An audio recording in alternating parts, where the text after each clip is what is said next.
अस्सलाम वालेकुम जी। I hope you are doing good. This is advocate Usman Abid and you are watching the law session. हम land revenue act पढ़ रहे हैं। हमने सेक्शन 42 तक कंप्लीट किया था लास्ट वीडियो में। आज हम सेक्शन 43 से सेक्शन 48 तक करेंगे। अच्छा, अब ये सेक्शन 43 की हेडिंग है making of that part of periodical record which relates to other persons. अच्छा, अब इसमें सब सेक्शन 1 में कहा गया the acquisition of any interest in land other than a right referred to in subsection 1 of section 42। अब section 42 ये cross check में हमेशा देखें, जब भी हमने लॉ को पढ़ना होता है, जब भी कोई रेफरेंस आ जाता है किसी सेक्शन का, तो उसको ज़रूर देखना होता है कि उसमें क्या बात की गई है। अब यहाँ पे ये कह रहे हैं कि जब भी किसी पर्सन ने कोई भी इंटरेस्ट हासिल करना है उन राइट्स के अलावा जो कि सेक्शन 42 के सब सेक्शन 1 में दिए गए हैं उसके अलावा, अब वो कौन से हैं?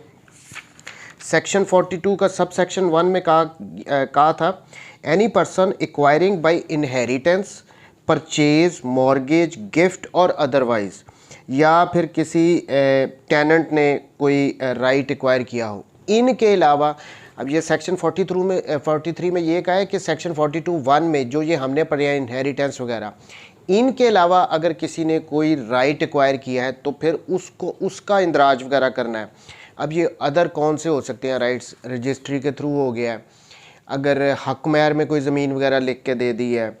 फिर कोर्ट के थ्रू कोई ऑर्डर वगैरह के थ्रू किसी को कोई राइट दिया गया, तो ये सारे 42 में जो नहीं मेंशन किए गए हैं सब सेक्शन 1 में, उसके अलावा जितने भी राइट अगर किसी पर्सन ने कोई राइट एक्वायर किया है तो ये उन पर्सन से रिलेटेड है। अब फिर दोबारा इसको देखते हैं सब सेक्शन 1 को। The acquisition of any interest in the land other than a right referred to in subsection 1 of section 42 shall, number 1, if it is undisputed, be recorded by Patwari in the prescribed manner। अगर तो वो right undisputed है, उस पर कोई झगड़ा नहीं है, तो स्ट्रेट वे पटवारी उसको दर्ज कर लेगा, उसको रिकॉर्ड कर लेगा, कोई इसमें मसला नहीं है। दूसरा बी में कह रहा है इफ़ इट इज़ डिस्प्यूटेड, लेकिन अगर उस पर कोई तनाज़ा हो, कोई झगड़ा हो कि नहीं ये राइट नहीं बनता, if it is disputed be entered by patwari in the register of mutation and dealt with, तो फिर वो रजिस्टर इंतकालात में उसको दर्ज करेगा और फिर उस पर फर्दर कार्रवाई होगी। अब सेक्शन 44 में क्या कह रहे हैं, इसी से नेक्स्ट स्टेप है डिटर्मिनेशन ऑफ डिस्प्यूट्स के डिस्प्यूट्स वगैरह, जो अब ये 43 में भी कह रहे हैं कि उसको रजिस्टर करेगा रजिस्टर इंतकालात में और फिर उसको डील किया जाएगा, यानी उस पर इंक्वायरी वगैरह की जाएगी। अब 44 में डिटर्मिनेशन ऑफ डिस्प्यूट्स के डिस्प्यूट्स को डिटर्मिन कैसे किया जाएगा? If during the making, revision और प्रिपरेशन ऑफ एनी रिकॉर्ड, अगर किसी भी रिकॉर्ड को बनाया जा रहा है, उसको रिवाइज़ किया जा रहा है, उसको तैयार किया जा रहा है, और in the course of any inquiry under this chapter, या इस चैप्टर के अंडर कोई इंक्वायरी वगैरह हो रही है, a dispute arises as to any matter of which an entry is to be made in a record, या फिर रिकॉर्ड बनाने के लिए कोई इंक्वायरी वगैरह की जा रही है, उसमें कोई डिस्प्यूट वगैरह अराइज हो गया है, और in a register of mutation, या फिर म्यूटेशन जो रजिस्टर इंतकालात है उसमें कोई एंट्री वगैरह करनी है और उस पर कोई डिस्प्यूट वगैरह है, ये जितने भी डिस्प्यूट राइज होंगे उनको कैसे डिटरमिन करना है ये सेक्शन 44 में बता रहे हैं। सेक्शन 43 में भी एक एग्जांपल आ गई ना कि अगर तो डिस्प्यूट वगैरह नहीं है तो स्ट्रेट वे पटवारी जो है वो उसको दर्ज कर देगा, लेकिन अगर डिस्प्यूट है तो पहले उस डिस्प्यूट को हल करना है, उसका तरीका सेक्शन 44 में बता रहे हैं। वो कह रहे हैं इस किस्म का कोई भी अगर डिस्प्यूट हो रहा है सब सेक्शन 1 में, if during the making, revision और प्रिपरेशन ऑफ एनी रिकॉर्ड और in the course of an inquiry under this chapter a dispute arise as to any matter of which an entry is to be made in record और in a register of mutation, a revenue officer, अब यहाँ पर revenue officer ने क्या करना है, revenue officer may of his own motion, या तो वो खुद से इंक्वायरी वगैरह करेगा और on the application of any party interested, या किसी पार्टी की तरफ से उस डिस्प्यूट से रिलेटेड अगर कोई एप्लीकेशन वगैरह दी गई है, रेवेन्यू ऑफिसर खुद भी कर सकता है या उसको एप्लीकेशन भी दी जा सकती है, but subject to provisions of the section 45। अब सेक्शन 45 में कुछ रिस्ट्रिक्शंस आगे आ रही हैं, उनको कहते हैं छोड़ के, उनके अलावा and after such inquiry as he thinks fit determine the entry to be made as to that matter and record his reason thereof। तो फिर वो डिस्प्यूट, वो इंक्वायरी करेगा, वो रेवेन्यू ऑफिसर दोनों पार्टी को सुनेगा, उस डिस्प्यूट पे अपना फैसला देगा कि भाई ये अब एंट्री करनी है या नहीं करनी। ये वो रेवेन्यू ऑफिसर उस इंक्वायरी के बाद डिटरमिन करेगा, दोनों पार्टीज़ वगैरह को सुनेगा, जो भी रिकॉर्ड वगैरह वो पेश कर रहे हैं उसको सब कुछ देखेगा। अच्छा, सब सेक्शन 2 में कह रहे हैं if any such dispute the revenue officer is unable to satisfy himself as to which of the parties thereof is in possession of any property to which the dispute relates. यहाँ पे further बता रहे हैं कि वो inquiry कर रहा है अगर रेवेन्यू ऑफिसर, और वो सेटिस्फाई अपने आप को नहीं कर सक रहा, उसको नहीं पता लग रहा, ये बात क्लियर नहीं हो रही कि इस लैंड पे जिससे रिलेटेड ये डिस्प्यूट है कि पोजेशन किसका है। अगर इस किस्म का कोई मसला आ जाए, नहीं क्लियर हो रहा हो, तो फिर वो क्या करेगा, ये रेवेन्यू ऑफिसर जो इस डिस्प्यूट को डिटरमिन करने की कोशिश कर रहा है। सब सेक्शन 1 में प्लेनली हमें यही बताया गया था कि या तो सुओ मोटो या फिर वो अपनी तरफ से या फिर वो किसी पार्टी के एप्लीकेशन पे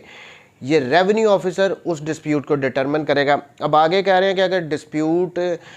इस इंक्वायरी के दरमियान वो क्लियर ही नहीं हो पा रहा कि भाई ये इस ज़मीन पे कब्ज़ा किसका, तो फिर वो क्या करेगा। नंबर 1, पहली बात, if he is not below the rank of assistant collector, अगर तो उसका रैंक असिस्टेंट कलेक्टर है और उससे कम नहीं है, of the first grade, ascertain after an inquiry in which an opportunity shall be given to all parties to the dispute of being heard and adducing evidence in support of their claims, who is the person best entitled to the property, and shall be written or shall be written order, and that entry in accordance with the order be made in the record of register। यहाँ पे कह रहे हैं कि अगर तो वो जो रेवेन्यू ऑफिसर है वो असिस्टेंट कलेक्टर ग्रेड 1 से कम का नहीं है, तो वो क्या करेगा, फिर कब्ज़ा पता नहीं लग रहा किसका है लेकिन एंट्री भी करनी है, डिस्प्यूट अराइज हुआ है। अगर उसका ग्रेड असिस्टेंट कलेक्टर ग्रेड 1 से कम नहीं है, तो फिर वो ख़ुद ही पार्टीज़ को सुनेगा, उनको कहेगा भी अपनी एविडेंस वगैरह जो भी रिकॉर्ड है आपके पास वो ले आओ। उसके बाद वो मैटर को डिटरमिन करेगा, एक रिटन ऑर्डर देगा, और फिर उस एंट्री को ये बाकायदा रिकॉर्ड किया जाएगा उस रजिस्टर में, जमाबंदी वगैरह में या रजिस्टर इंतकालात में, जिधर भी वो एंट्री करना मकसूद है। सो ये उसने इंक्वायरी, इस डिस्प्यूट को उस रेवेन्यू ऑफिसर ने ही डिटरमिन करना है। लेकिन दूसरी कंडीशन आ गई है, if he be below the rank of assistant collector of first grade, लेकिन अगर उसका रैंक असिस्टेंट कलेक्टर ग्रेड 1 से कम है, फिर वो क्या करेगा, report the matter to assistant collector of first grade who shall thereupon proceed in manner provided in clause A। तो फिर वो मैटर रेफ़र कर देगा असिस्टेंट कलेक्टर ग्रेड 1 वाले को कि भाई मेरा रैंक कम है, मैं ये इंक्वायरी नहीं कर सकता हूँ, ये इंक्वायरी आपने ही करनी है। तो वो फिर उसको दोबारा वो जो प्रोसीजर ऊपर वाला हमने दोनों पार्टीज़ को बुलाएगा, उनसे एविडेंस वगैरह लेगा और उस पर फिर अपना ऑर्डर पास करेगा। अच्छा, सब सेक्शन 3 में कह रहे हैं a direction under sub section 2 shall be subject to any decree or order which may be subsequently passed by any court of competent jurisdiction। यहाँ पे कह रहे हैं ठीक है, ये पावर तो दी गई है इस सेक्शन 44 में कि रेवेन्यू ऑफिसर जो कि असिस्टेंट कलेक्टर ग्रेड 1 का होगा वो ये इंक्वायरी करके इस डिस्प्यूट को डिसाइड कर सकता है। बट इन फ्यूचर अगर कोई उनमें से पार्टी किसी कॉम्पिटेंट कोर्ट में चली गई और वहाँ से कोई डिक्री या ऑर्डर वगैरह ले आए तो वो प्रिवेल करेगा। ये कह रहे हैं सब्जेक्ट टू एनी डिक्री और ऑर्डर, कोई डिक्री कोर्ट से या कोई ऑर्डर ले आया तो वो प्रिवेल करेगा, ये ऑर्डर नहीं फिर होगा, ये सब्जेक्ट टू होगा। अगर वो डिक्री नहीं आती तो फिर तो ऑब्वियसली जो इसने डिटरमिन करके ऑर्डर पास कर दिया वो होगा, लेकिन अगर कोर्ट की डिक्री आ गई तो उसको माना जाएगा। अच्छा, सेक्शन 45 में रिस्ट्रिक्शंस बताई हैं, ये 43 का भी सेक्शन 44 में भी हवाला दिया गया था। Restriction on variations of entries in record, ये जो रिकॉर्ड है, ये जो जमाबंदी है या ये मिसले हकीयत रिकॉर्ड ऑफ राइट या पीरियोडिकल रिकॉर्ड है, रिस्ट्रिक्शन यहाँ पे ये लगा रहे हैं कि इसमें चेंजेस वगैरह नहीं करनी। Entries in record of rights और इन पीरियोडिकल रिकॉर्ड इनमें except entries made in periodical record by patwari under clause A of section 43 with respect to undisputed acquisition of interest referred to in that section। Section 43 के clause 1 में सब section 1 के clause A में ये कहा गया था कि अगर तो जो राइट से रिलेटेड एंट्री करनी है और वो अनडिस्प्यूटेड मैटर है तो वो पटवारी एंट्री कर देगा, ये था। अब यहाँ पे कह रहे हैं उसके अलावा एक्सेप्ट इसके सेक्शन 43 वाले इस जो पावर दी गई है पटवारी को, इसको हट के entries in a record of right और in a periodical record shall not be varied in subsequent record otherwise then, तो उसको बाद में कभी भी चेंज नहीं किया जाएगा। रिस्ट्रिक्शन डाल दिया भाई, एक दफ़ा जो एंट्री हो गई है ना उनको चेंज आप सब्सिक्वेंटली नहीं कर सकते, लेकिन आगे फिर फर्दर उन्होंने 3 सिचुएशंस बता दी हैं जिनमें वो चेंज हो सकती हैं। Shall not be varied in subsequent records otherwise than by number 1 A making entries in accordance with the facts proved or admitted to have occurred। अगर तो फैक्ट्स प्रूव कर दिए गए हैं, अगर तो पार्टीज़ ने एडमिट कर लिया कि हाँ जी ये बात ठीक है, ये फ़लाने का राइट है, इस सिचुएशन में अगर सब्सिक्वेंटली कोई चेंजिंग करना हो तो वो की जा सकती है अगर फैक्ट्स प्रूव हो रहे हैं या पार्टीज़ एडमिट कर रही हैं, पहली बात। Secondly B making such entries as are agreed to all by parties interest therein or are supported by a decree or order binding on those parties। दूसरी सिचुएशन में ये कह रहे हैं कि या तो पार्टीज़ एग्री हो गई हो, उनमें एग्रीमेंट हो कि यस हाँ जी ये फ़लाने की ज़मीन है, फिर आप कर सकते हो सब्सिक्वेंटली चेंज, या फिर को कोर्ट की कोई ऑर्डर या डिक्री आ जाए तो वो तो डेफिनेटली बाइंडिंग होती है, तो उस सिचुएशन में आप ये सब्सिक्वेंटली उसको चेंज कर सकते हो। तो पहली में था कि अगर तो फैक्ट्स प्रूव हो रहे हैं या एडमिट किए जा रहे हैं, दूसरी में कह रहे हैं कि पार्टीज़ के दरमियान अगर एग्रीमेंट है या फिर को कोर्ट का कोई डिक्री या ऑर्डर आया तो उस सिचुएशन में आप कर सकते हो। और सी में making new maps where it is necessary to make them, या फिर कोई नए नक्शे वगैरह बनाए गए हैं उस स्टेट के जिसकी वजह से अब ये चेंजिंग्स करना ज़रूरी है, तो इस सिचुएशन में आप उसमें चेंज कर सकते हो। अदरवाइज़ रिस्ट्रिक्शन है कि रिकॉर्ड ऑफ राइट और पीरियोडिकल रिकॉर्ड में आप चेंजिंग नहीं कर सकते हो। लेकिन 4 चीज़ें आ गई। पहली आ गई कि जहाँ पे 43(1)(a) में पटवारी अगर अनडिस्प्यूटेड कोई फैक्ट है तो उससे रिलेटेड चेंजिंग कर सकता है। फिर आगे उसकी 3 फर्दर बता दी गई हैं कि 3 और सिचुएशंस है, अदरवाइज़ आप इसमें चेंजिंग नहीं कर सकते। 46 म्यूटेशन फीस कि ऑब्वियसली कोई फीस वगैरह होगी। Sub section 1 the Board of Revenue may fix a scale of fees for all और any classes of entries in record or register under this chapter and for the copies of any such entries, यानी कि जो भी entries वगैरह करनी है उसकी board of revenue को फ़ीस वगैरह रख सकता है, या अगर कोई कॉपीज़ वगैरह हमने लेनी है वहाँ से रिकॉर्ड में तो उनकी कोई फ़ीस वगैरह फ़िक्स की जा सकती है। और 2 में कह रहे हैं fee in respect of any entry shall be payable by the person in whose favour the entry is made. दूसरा ये भी बता रहे हैं कि भाई जिसकी फेवर में ये एंट्री हो रही है ना, ये फ़ीस वगैरह उस बंदे ने पे करनी है। नेक्स्ट है सेक्शन 47, ये सिंपल सा है, इसमें कुछ भी इतना टेक्निकल नहीं है। ये सिंपल सा कह रहे हैं कि any person whose right interest और लाइबिलिटीज़ जिनको एंटर करना ज़रूरी है या की जा चुकी हैं शैल बी बाउंड, वो बाउंड होगा टू फर्निश और produce for his inspection all such information or documents needed for the correct compilation or revision thereof as may be within in his knowledge or in his possession or power, कि जिसके भी rights liabilities वगैरह enter किए जा चुके हैं या किए जाना ज़रूरी हैं वो बाउंड है कि जो भी इंफॉर्मेशन उससे रिक्वायर की जाएगी पटवारी की तरफ से, रेवेन्यू ऑफिसर की तरफ से, वो उसने प्रोवाइड करने हैं वो डॉक्यूमेंट्स वगैरह। Subsection 2 the revenue officer or patwari to whom any information is furnished or before whom any document is produced in accordance with the requisition under subsection 1 shall give a written acknowledgement thereof to the person furnishing or producing the same and shall endorse on any such document a note over his signature stating the fact of its production and the date thereof. Sub section 1 में ये कह दिया था कि भाई आपने produce करने हैं वो डॉक्यूमेंट्स वगैरह, वो रिकॉर्ड जो भी आपके पास है वो अगर रिक्वायर किया जाएगा पटवारी या रेवेन्यू ऑफिसर की तरफ से, और दूसरे में ये कह रहे हैं कि वो रेवेन्यू ऑफिसर या पटवारी जिसको वो डॉक्यूमेंट वगैरह दिए गए हैं वो उसकी रिटन एक्नॉलेजमेंट भी देगा कि भाई हाँ जी हमने रिसीव कर लिया, और साइन वगैरह करके उस पर इंडोर्स करेगा उसको कि भाई हमने ये रिसीव किए हैं, और डेट भी डालेगा। सब 48 में पेनल्टी डाल रहे हैं। any person neglecting to make within 3 months from the date of his acquisition a right referred to in section 42 the report required to be made under that section or fails to furnish the information or produce document required under section 47 shall be liable at discretion of the collector to a fine not exceeding 25 rupees. अब यहाँ पे ये कह रहे हैं कि जिस भी बंदे ने कोई राइट एक्वायर किया और उसके लिए ज़रूरी है कि वो विदिन 3 मंथ्स उसको रिपोर्ट करे कि भाई अब मैंने ए ने बी से किसी कोई घर ख़रीदा है,